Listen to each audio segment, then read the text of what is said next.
ఓం గంగణపతే నమ ఐం సరస్వత్యే నమ దుందుర్గాయ నమ శ్రీమాత్రే నమ యా దేవీ సర్వభూతేషు మాతృపైన సంస్థిత నమస్తస్కే నమస్తస్కే నమస్తస్తే నమో నమ. ఓం నమ శివాయ శివాయ గురమే నమ. క్లీం కృష్ణాయ గోవిందాయ గోపీజనవల్లభాయ శ్రీకృష్ణ పరబ్రహ్మణి పరంజ్యోతిషే నమ. ద్రాం దత్తాత్రేయాయ నమ. ఓం నమో భగవతే మేధా దక్షిణావర్తే మహ్యం మేధాం ప్రజ్ఞాం ప్రయచ్చ స్వాహ. గాయత్రీ పరంబికాయ నమ. యూట్యూబ్ ప్రేక్షకులకందరికీ కూడా నమస్కారం అండి. శ్రీమాత్రే నమ. నేను పాలపర్తి గురునాథ శర్మ జ్యోతిష్యం వాస్తు సిద్ధాంతిని. మీకంతా కూడా గోచారిత్య ఈ యొక్క గ్రహాల యొక్క స్థితిగతి ప్రభావం అంతా కూడా మేషాది ద్వాదశ రాశుల వాళ్ళకి ఎటువంటి ప్రభావం చూపిస్తున్నాయి, శ్రీ పరాభవనామ సంవత్సరం ఉగాది శుభాకాంక్షలు అందరికీ కూడా చెప్పుకుంటూ ప్రధానంగా ఉగాది నుంచి ఈ యొక్క మేషాది ద్వాదశ రాశుల వాళ్ళకి ప్రధానంగా జాతకరీత్యా గోచారీత్యా గురుబలం పెరగడం వల్ల వివాహాది శుభకార్యాలు ఏ సమయంలో జరగడానికి అవకాశాలు ఉంటాయి, ఏ యొక్క పరిహారం ఆచరించాలి, శీఘ్ర కళ్యాణ యోగం సిద్ధించాలన్నా, వివాహాది శుభకార్యాలు జరగాలన్నా, అదృష్టయోగం కలిసి రావాలన్నా ఎటువంటి గ్రహాలంతా కూడా కారకత్వం అవుతున్నాయి అంతా కూడా విశ్లేషణ చేసి మీకు పరిష్కారం చెప్పడం జరుగుతుంది. ప్రధానంగా చూసుకుంటే పరాభవనామ సంవత్సరం అనేది ప్రధానంగా ఈ యొక్క దీనికి అర్థం ఏంటిదంటే స్వల్పంగా ఏంటిదంటే అవమానాలు అవరోధాలు జరగడానికి అవకాశాలు ఉంటాయని చెప్పేసి అనుకుంటూ ఉంటారు. కానీ ఏంటిదంటే దీనికి సంస్కృతంలో అర్థమంతా కూడా వేరేగా ఉంటుంది. ప్రధానంగా మానవాళి యొక్క జీవిత విధానంలో మార్పు తీసుకొచ్చేదని చెప్పేసి ప్రధానంగా ఈ యొక్క జీవితంలో మార్పు వలన అనుకోని సంఘటనల వల్ల అదృష్టయోగం రావడానికి అవకాశాలు ఉంటాయని చెప్పి, దేశగోచారంలో కూడా మార్పు జరుగుతుందని చెప్పి, అదృష్టయోగం సిద్ధిరవడానికి ఆస్కారం ఉంటుందని, శ్రమతో కూడిన సంపాదన పెరగడానికి ఆస్కారం ఉంటుందని, ప్రధానంగా ఈ యొక్క అదృష్టాన్ని కలిసి తీసుకొచ్చేదనేది పరాభవన సంవత్సరానికి అర్థంగా చెప్పడం జరుగుతుంది. ప్రధానంగా ఉగాది అనేది యుగానికి యొక్క ఆదిగా చెప్పడం జరుగుతుంది. ప్రధానంగా ఈ యొక్క బ్రహ్మదేవుడి యొక్క ఆరాధన చేయడం, ఉగాది రోజున విశేషంగా చేయాల్సిన ఆరాధన ఏంటంటే ప్రధానంగా అభ్యంగ స్నానం చేయడం.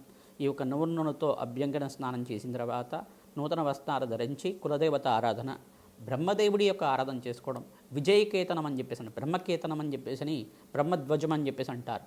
ఈ యొక్క మన దేవాలయ ప్రాంగణంలో కానీ మన ఇంటి దగ్గరనే ఉండే సింహద్వారం దగ్గరైనా కానీ ఒక గుంజానికి అంతా కూడా తీసుకొని ఈ యొక్క బ్రహ్మధ్వజాన్ని అంతా కూడా నూతన వస్త్రానికి ఓంకారం రాసి కానీ లేదు బ్రహ్మ యొక్క చిత్రపటం ఉండే విధంగా ఒక వస్త్రానికి ఉండే విధంగా చేసుకొని దాన్ని బ్రహ్మధ్వజాన్ని అంతా కూడా విజయకేతనంలాగా ఎగిరవేయడం అనేది జరుగుతుంది. దాన్నంతా కూడా ఆ యొక్క ధ్వజారోహణలాగా చేస్తూ ఉంటారు.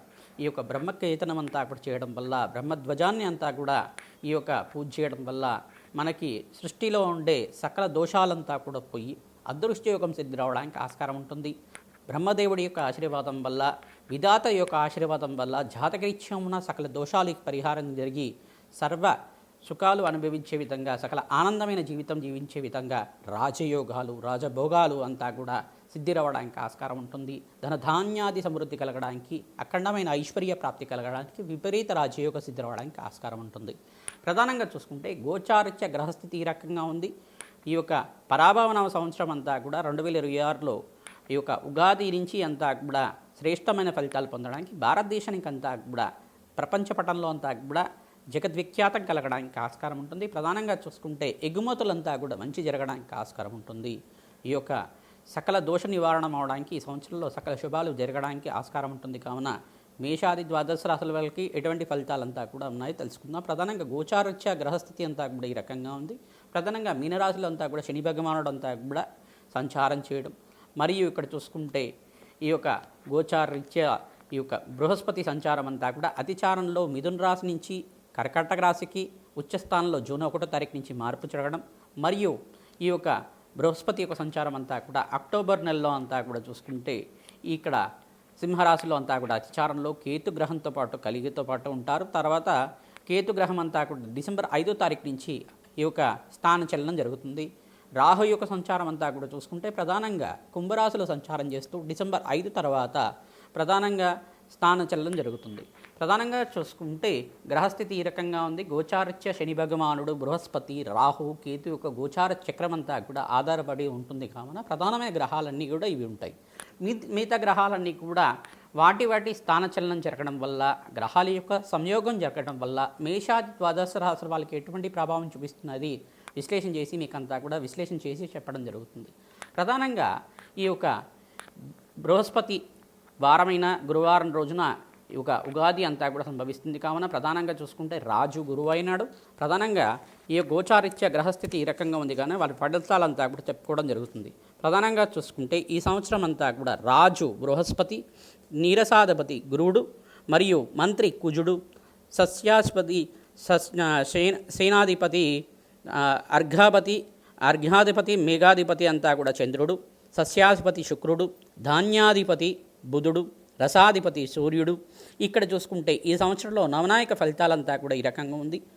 ఈ యొక్క శుభగ్రహాలకంతా కూడా అధికంగా 7 గ్రహాలకి శుభ ఫలితాలు ఇచ్చే విధంగా ఆధిపత్యం లభించినది. మరియు 2 గ్రహాలకంతా కూడా ఆధిపత్యం అంతా కూడా పాపలకి లభించింది. కావున దేశగోచారంలో అంతా కూడా రాష్ట్రంలో పరిపాలన ప్రజారంగకంగా ఉండునని చెప్పేసి నాకు చెప్పడం జరుగుతుంది. ప్రధానంగా చూసుకుంటే దేశ ఉత్పత్తి రంగాల్లో, అభివృద్ధి రంగంలో అఖండమైన విజయాలు చేకూరించడానికి ఆస్కారం ఉంటుంది. ప్రధానంగా ఈ సంవత్సరంలో అంతా కూడా 4 అంచుల వర్షం అంతా కూడా పడడానికి ఆస్కారం ఉంటుంది. ప్రధానంగా ఈ సంవత్సరంలో అంతా కూడా అధికంగా వర్షపాతం ఉంటుంది. ప్రధానంగా సకాలంలో వర్షాలంతా కూడా రాష్ట్రంలో పడ్డానికి ఆస్కారం ఉంటుంది. ప్రధానంగా ఈ గోచారిత్య గ్రహస్థితి అంతా కూడా చూసుకుంటే మంచి వాణిజ్య పంటలు అంతా కూడా మంచిగా చేకూర్చడానికి ఆస్కారం ఉంటుంది. వేరుశనగ, గోధుమ, వరి మరియు నువ్వులు మరియు శనగలు ధరలంతా కూడా పెరుగును. కందులు అంతా కూడా ధరలు పెరుగును. బంగారం ధరలు కూడా పెరుగును. ప్రధానంగా చూసుకుంటే ఈ యొక్క పంటలు అంతా కూడా 16 మీసాల నుంచి 12 మీసాల వరకు పంట అంతా కూడా ఫలించునంట. తద్వారా అంతా కూడా పాడి పంట అంతా కూడా మంచిగా ఉంటుంది. పంటలకంతా కూడా వ్యవసాయ ధరలకు కూడా అధికంగా లాభాలు చేకూర్చడానికి ఈ సంవత్సరంలో అంతా కూడా వర్షపాతం అంతా కూడా అధికంగా నమోదవడానికి, జలాశయాలంతా కూడా నిండడానికి ఆస్కారం ఉంటుంది. ప్రధానంగా బృహస్పతి రాజు అవడం వల్ల అఖండమైన శుభ ఫలితాలు పొందడానికి ఆస్కారం ఉంటుంది. ప్రధానంగా చూసుకుంటే నిజాయితీ, ప్రధానంగా ఈ యొక్క ఉప్పు, గంధకం, తరగం, రబ్బరు, వేరుశనగ, ఈ యొక్క శనగలు, పంచదార, బెల్లం, పాలు వంటి ఉత్పత్తులంతా కూడా ఈ యొక్క సిరిధాన్యాలకంతా కూడా గోధుమలు, బంగారం, వెండి, పాదశ్రం, బియ్యం ధరలంతా కూడా పెరుగును. నిల్వ చేసుకునే పదార్థాలంతా కూడా అఖండంగా ధనాలు పెరగడానికి ఆస్కారం ఉంటుందట. మంత్రి కుజుడైనాడు కావున యుద్ధరంగంలో వాతావరణంలో జరగడానికి ఆస్కారం ఉంటుంది. పశ్చిమ ఆసియాలో ఖండంలో అంతా కూడా చూసుకుంటే యుద్ధ వాతావరణం జరగడానికి ఆస్కారం ఉంటుంది. ప్రధానంగా చూసుకుంటే ఈ దేశంలో ప్రధానంగా ఈ సంవత్సరం దేశంలో రికార్డు స్థాయిలో అగ్ని ప్రమాదాలు జరగడానికి అవకాశాలు ఉంటాయని చెప్పేసి అంటాడు. ప్రధానంగా వాహన ప్రమాదాలు కానీ జరగవచ్చును. ఈ యొక్క విమాన ప్రమాదాలు కూడా జరగడానికి ఉత్తరాదిన ధనుసు రాశి జాతకుకి శ్రీ పరాభవన సంవత్సరం ఉగాది ఫలితాలంతా కూడా ప్రధానంగా చూసుకుంటే ఉగాది నుంచి మీకంతా కూడా సప్తమాధిపతి సప్తమ స్థానంలో అంతా కూడా, అంటే రాష్ట్రాధిపతి సప్తమ స్థానంలో అంతా కూడా, సప్తమంలో బృహస్పతి సంచారం అంతా కూడా యోగకరంగా ఉంటుంది.